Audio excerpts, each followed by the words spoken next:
ఓం శ్రీ మాత్రే నమః. వీడియో చూసే ముందు ఒక చిన్న లైక్ చేసి ఛానల్కి సబ్స్క్రైబ్ చేసుకోండి.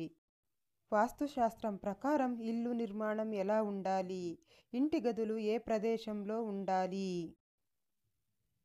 వాస్తుశాస్త్ర ప్రకారం ఇల్లు నిర్మాణం ఎలా ఉండాలి? ఇంటి గదులు ఏ ప్రదేశంలో ఉండాలి? దాని గురించి వాస్తు గ్రంథాలలో ప్రస్తావించారు. వాస్తు ప్రకారం ప్రధాన ద్వారం తూర్పు దిశలో కానీ ఉత్తర దిశలో కానీ ఉండాలి. తూర్పు దిశ సూర్యోదయ దిశ. శక్తివంతమైన కిరణాలు తూర్పు దిశ నుండి మీ ఇంటిలోకి ప్రవేశిస్తాయి. మీ ఇంటి ప్రధాన ద్వారం ఈ దిశలో ఉంటే చాలా మంచిది. ఉత్తర దిశలోనే మీ ఇంటి కిటికీలు తలుపులు ఉండాలి. ఇంటి బాల్కనీ వాష్ బేసిన్ కూడా ఉత్తర దిశలో ఉండాలి. ప్రధాన ద్వార ఉత్తర దిశలో ఉంటే మీరు ఖచ్చితంగా మీ జీవితంలో ధనవంతులు అవుతారు.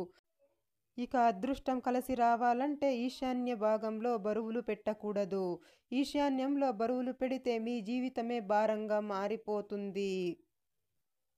మీ ఇంటి ముందు తులసి మొక్క, దాళింబ మొక్క, ఏదో ఒక మొక్కను మీ ఇంటి ముందు పెంచుకోండి. ఈ మొక్కలు మీ ఇంటి ముందు ఉంటే చాలా మంచిది. ఎట్టి పరిస్థితుల్లోనూ మీ ఇంట్లో ముళ్ళ చెట్లు పెంచుకోకూడదు. ముళ్ళ చెట్టు ఇంట్లో ఉంటే మీ ఇంట్లో ఉన్న కుటుంబ సభ్యులు అడుగు అడుగున ఆర్థిక ఇబ్బందులను ఎదుర్కొంటూనే ఉంటారు. ఇంట్లో గోరింటాకు చెట్టు కూడా పెంచుకోకూడదు. వాస్తు ప్రకారం మీ ఇంట్లో పనిచేయని గడియారం ఉంచకూడదు.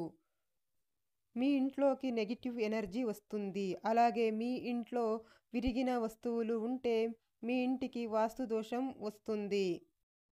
విరిగిన వస్తువులు ఇంట్లో ఉంచితే అశుభ ఫలితాలు కలుగుతాయి. ఆర్థిక నష్టం, ఆరోగ్య సమస్యలు వెంటాడుతాయి. కాబట్టి ఈ వస్తువులు ఇంట్లో ఉంటే వెంటనే వాటిని తొలగించండి.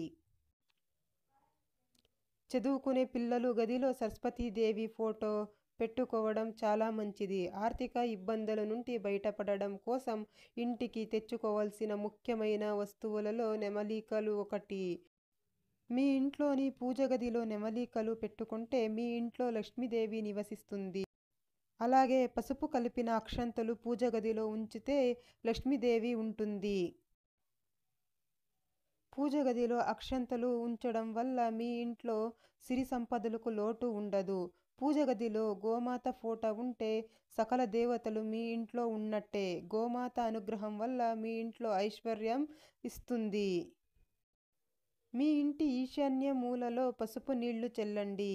ఇలా చేయడం వల్ల మీ ఇంట్లో ఉన్న నెగిటివ్ ఎనర్జీ తొలగిపోయి ఐశ్వర్యాలు సిద్ధిస్తాయి. వాస్తు ప్రకారం మీరు నిద్రపోయేటప్పుడు మీ తలను దక్షిణ దిశలో కానీ తూర్పు దిశలో కానీ ఉండేలా చూసుకోండి. రావి చెట్టును గౌరవ వృక్షంగా భావించి పూజిస్తారు. కానీ రావి చెట్టు ఇంట్లో కానీ ఆరు బయట కానీ పెడితే అశుభంగా పరిగణిస్తారు. ఎందుకంటే ఇది పితృదోషానికి దారితీస్తుంది. కాబట్టి మీ ఇంటి దగ్గర పెరిగితే వెంటనే తీసేయండి. మీ పడక గదిలో జంతువుల ఫోటోలు ఉంచకూడదు. ఇది అనారోగ్య సమస్యలను కలిగిస్తుంది. మీ పడక గదిలో రాధాకృష్ణుల బొమ్మలను పెట్టుకుంటే దంపతుల మధ్య కలహాలు ఉండవు, అన్యోన్యత పెరుగుతుంది. సాలెగుళ్ళు రాబోయే కష్టాలకు సూచనలు. కాబట్టి మీ ఇంట్లో సాలెగుళ్ళు కనిపిస్తే వెంటనే వీటిని తొలగించాలని వాస్తు చెబుతుంది. మీ ఇంటి సింహద్వారం ముందు సూర్యభగవానుడి పటం ఉంచడం వల్ల మీకున్న గ్రహదోషాలు తొలగిపోయి మీ చేతుల్లో డబ్బు నిలుస్తుంది. ఇంటి ప్రధాన తలుపుల మీద పసుపు కుంకుమలతో స్వస్తిక్ గుర్తును వేయండి. ప్రధాన ద్వారం మీద స్వస్తిక్ గుర్తు ఉంచడం వల్ల మీ ఇంట్లోకి లక్ష్మీదేవిని ఆహ్వానించినట్టే. స్వస్తిక్ రాయటంతో పాటు ఇంటి ప్రధాన ద్వార వద్ద రోజు ముగ్గు పెట్టి ప్రతి శుక్రవారం దీపం వెలిగిస్తే చాలా లాభదాయకంగా ఉంటుంది.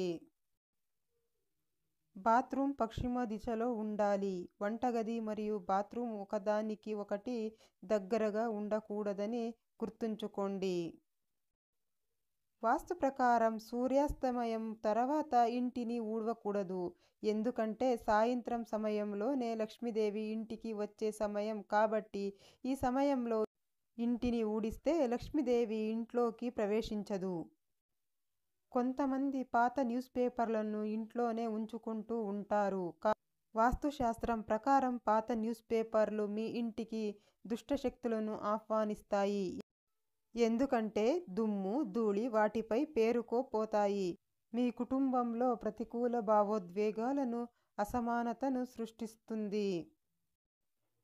మీ పర్సులో ఎప్పుడు డబ్బులు ఖర్చు అయిపోతుంటే ఎరుపు రంగు ఉండే పర్సును వాడితే మీ ఖర్చులు తగ్గుతాయి. వాస్తు ప్రకారం మనీ ప్లాంట్ ఇంట్లో పెంచడం వల్ల అనేక ప్రయోజనాలను పొందవచ్చు. మనీ ప్లాంట్ ఉన్న ఇంట్లో ముక్కోటి దేవతల ఆశీర్వాదాలు ఉంటాయట. 2 లేదా 3 పటాలు మాత్రమే పూజ గదిలో ఉండాలి. అంతేకాని స్నేహితులు, బంధువులు ఇచ్చిన దేవుళ్ళ పటాలతో పూజ మందిరాన్ని నింపడం మంచిది కాదు. పొడవైన వృక్షాలు ఉంటే ప్రతికూల ప్రభావం చూపుతాయి. పత్తి, తాటి చెట్టు ఇంటి ఆవరణంలో ఉంటే శుభం. ఈ వీడియో కనుక మీకు నచ్చినట్లయితే ఒక లైక్ చేసి సబ్స్క్రైబ్ చేసుకోండి. ధన్యవాదాలు.